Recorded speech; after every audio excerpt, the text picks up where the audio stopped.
Let me guess, you practice guitar. You put in the time, you run through your exercises, maybe play a few songs, but at the end of the day, you don't feel like you're getting any better. It's like you're stuck in the same place no matter how many hours you're putting in. It's kind of like a hamster running in a wheel. It's putting in all this effort, but it's not going anywhere. And the worst part of it is, it makes you wonder, is it me?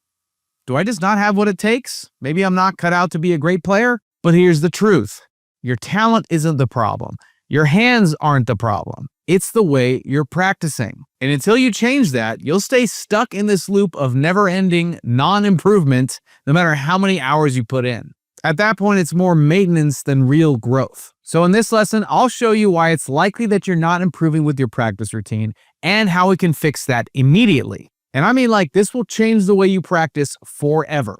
Oh, and I've got something for you that's going to take this even further, and I'll tell you how to get it at the end of the video. But first, let's fix this practicing problem once and for all. So the first thing that tends to work against most guitarists when they're practicing is the mindless repetition trap. Most guitarists tend to think that practice equals repetition. Yes and no, because they'll also run the same exercises over and over, thinking that they're improving in their playing overall, but all they're doing is just overindulging on what they already know how to do. Let's take, for example, when you practice scales to a metronome. And we'll use the A minor pentatonic as the scale in question, this one right here.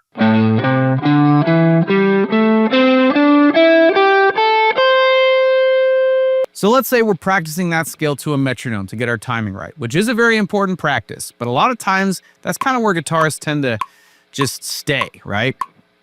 So doing like this, right? One note per click.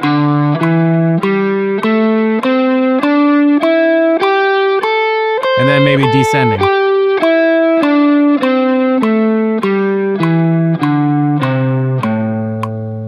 That was at 100 beats per minute, by the way. And that's a great exercise, right? But that is not the end all be all. There are so many places that we need to go from here. But one of the best, most pattern disrupting ways that you can practice scales to a metronome is this. Instead of just running the scale mechanically, actually play it with some intention, like you're playing something musical. You can almost think of the metronome as like a neutral drum loop, just kind of inspiring ideas based on that certain beat or whatever BPM that you're running, right? But it'll inspire more rhythmic ideas. So instead of just playing a note per click, you'd be doing something like this.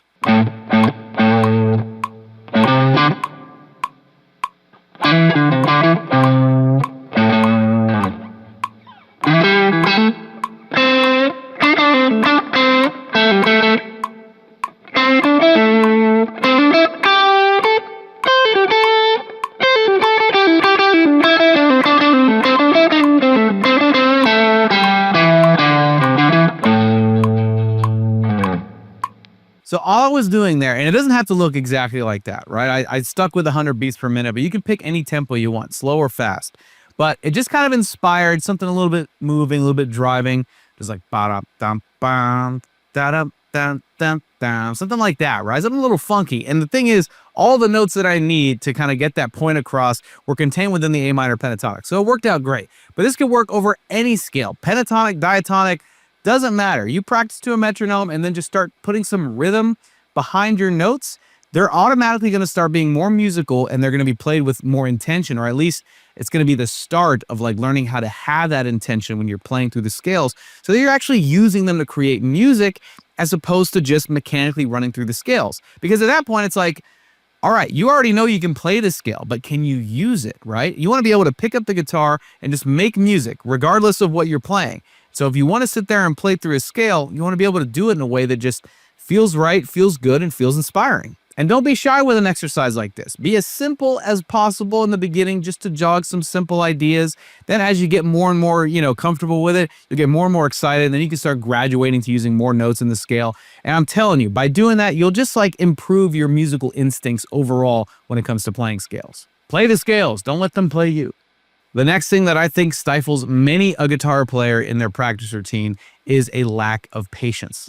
And I get it. The guitar is exciting and it's quickly rewarding and it can easily tempt us into being just completely impatient about our progress. But you got to have patience to be able to slow down and exaggerate movements when you're practicing, especially when it comes to things like building speed and confidence and comfort when you're playing. Basically, playing something fast when you can't play it slow is like trying to run before you even know how to walk. Here's a great exercise that also uses the A minor pentatonic scale that was a big challenge for me on being able to play it nice and slow. We're essentially going to be playing through the A minor pentatonic scale, but in double stops. So we're going to take our first finger and we're going to bar the 5th fret on the low E and the A string. Play those 2 notes. That's our first double stop. The next one, it's going to be our 4th finger and our 3rd finger on the 8th fret of the low E string and the 7th fret of the A string, respectively. We play that. Then 1st finger is going to bar the 5th fret on the A and D strings. Then 3rd finger is barring the 7th fret on those same strings. And then 5th fret on D and G. 7th fret on D and G. Then 5th fret on G and B. And then it's going to be 7th fret on G, 8th fret on B. And then 5th fret on B and high E. And then we're going to bar on the 8th fret on the B and high E. So we're playing through the whole scale in double stops like this.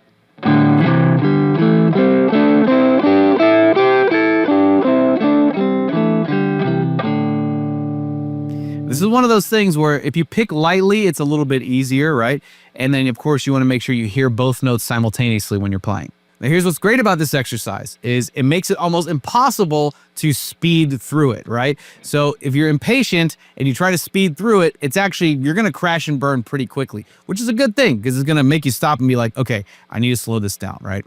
So if we're going to practice this, if we're practicing it to a metronome, for example, we want to put a really, really slow tempo, right? Like maybe 60 or 70 beats per minute. Let me go ahead and do that.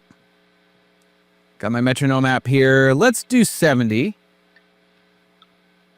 That might even be a little too fast. We're talking about getting started on this. Let's do 60. Here we go. And...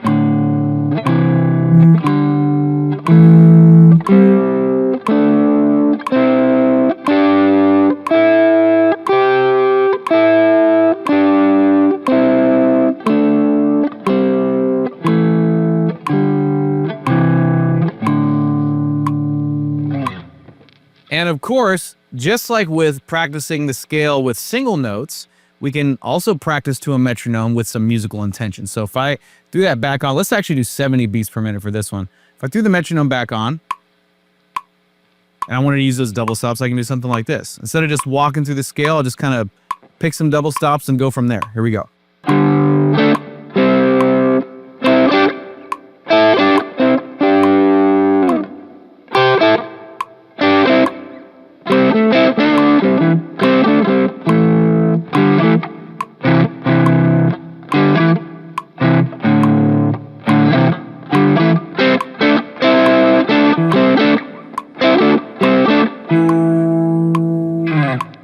All right. So let that exercise build the subtle habit of just not rushing, right? Got to be able to build that patience, slow down, and sometimes exaggerate the motions, because not only is an exercise like that going to make it, better for us to be able to play through the pentatonic scale in a cool, interesting new way, but it's also going to build your ability to bar the strings, because sometimes you're doing partial bars when you're playing chords or even playing licks and stuff. So it's going to secretly build the strength in your fingers to be able to bar against the strings, which I know is like the bane of many guitar players' existence. Oh, and hey, real quick, if you're getting value out of this lesson, do me a favor, hit that like button and consider subscribing to our channel if you haven't already. We got a whole lot of exciting new lessons on the way, and I want you to be in the front row for them when they come out. So I thank you in advance, and let's get right back to it. The next thing we're going to talk about is the kind of perspective you have to have when it comes to your practicing. What this is going to do is give you the right mindset when it comes to tracking your improvements. That's something I like to call the micro wins method. If you feel like you're not seeing any progress, basically it's because you're trying to improve everything all at once. Unfortunately, you can't fire hose your way into being a better guitar player. The secret is you got to break things down into these micro wins, these tiny improvements that will actually stack up really fast over time. So when you're practicing, you want to have a specific goal on what it is that you're trying to improve. You can't just say, I want to just get better at guitar. That's casting way too wide of a net. You could have something like, I want to get better at barring, let's say, which we can talk about that A minor pentatonic double stop exercise. You can totally use that, for example, right?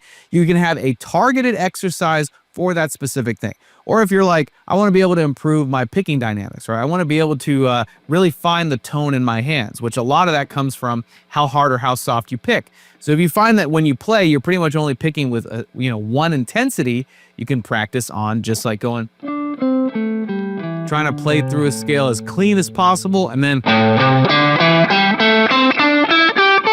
as loud and proud as possible. So this is more of a mental thing. It's about having the right perspective that's going to help you track your progress in a way that's realistic, but also shows that there are actual improvements happening, even if you find that you're only getting better 1% with every practice session.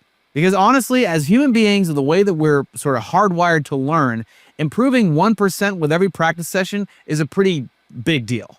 Even these days, I'm stoked if I can get 1% better after a practice session. The next thing we're going to talk about is real-world application of the things you practice. Because if you learn a lick or an exercise, that's great when you're grinding at home, but you're not actually using it, in a musical context, your retention of that thing is going to be way less. Not to mention, you're going to compartmentalize it as only an exercise that's only useful to you as an exercise. When the truth is, you can find music in everything, even in the robotic exercises. You just kind of have to, flip the script a little bit, change the way that you play it, and you can actually turn it into music. A classic example of this is the spider walk exercise, right? We know that one.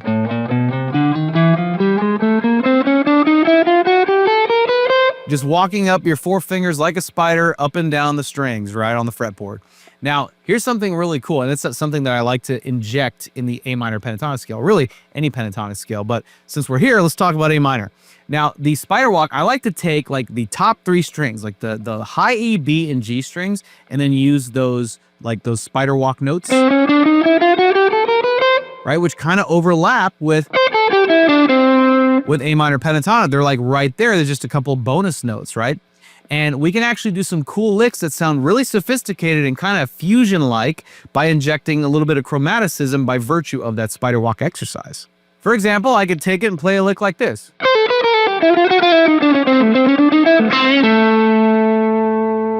And here, let me show you this real simple lick that I totally stole from Roy Nichols, who is Merle Haggard's guitar player. It's this right here.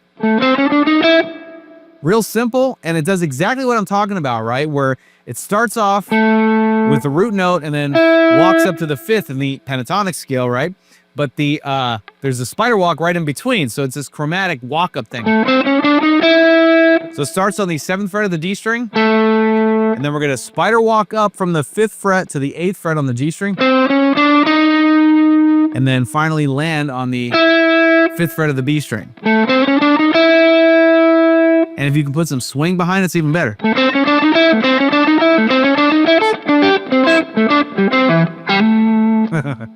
So that's what I want you to do, is take exercises that you use when you're practicing and try to inject them into a real musical situation. So let's say you got an exercise like the spider walk, throw on a backing track, see if you can throw that in with another scale that you're playing, and then you might be surprised what you come up with. And last but not least, here's the final tip that's really going to drive the point home when it comes to effective practice. Let's say you don't think you have enough time to put into effective practice. Well, I'm going to tell you right now, wrong. You absolutely have the time, and you don't even have to make that much time in order to fulfill this. Luckily for you, there's a 3-minute rule that'll keep you improving even if you have a busy life. And anybody can find an extra 3 minutes to practice guitar. Yes, even you.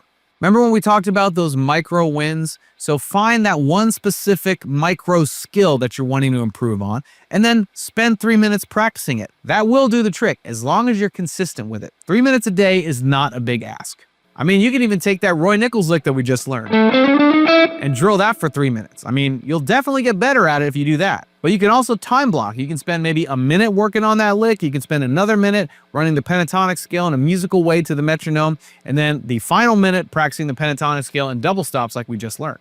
That's a pretty dense 3 minutes of practice. So if 3 minutes a day is all you can reasonably give to your guitar practicing, which I doubt, right? You could probably give 5, maybe even 15 minutes. But let's just say we're at 3 minutes, right? Then you can write down, you can time block how exactly you want to spend each of those minutes. You can spend all 3 on one thing if you want, or you can spend a minute on 3 different things. Either way, as long as you're practicing this daily, you are going to get better. Those micro wins are going to start stacking up, and you're going to notice much more effective improvement. Now, imagine what will happen if you take things even further from here. When every time you sit down to practice, you know you're getting better. When every minute you spend with your guitar actually moves you forward, that's when you start to see real unstoppable progress. Well, that's exactly why we put together this guide just for you. This is a free lesson on how to instantly solo in any key. It's designed to lock in the breakthroughs that you experience today and now apply them to all the keys. So more than just A minor. So I highly recommend you grab it. Just click here to claim your free copy, or if you're watching this on TV, scan that QR code or check out the link that I left for you in the description. I highly recommend you go check this out today, right now, because the sooner you start practicing and playing the right way, the sooner you become the guitarist you've always wanted to be.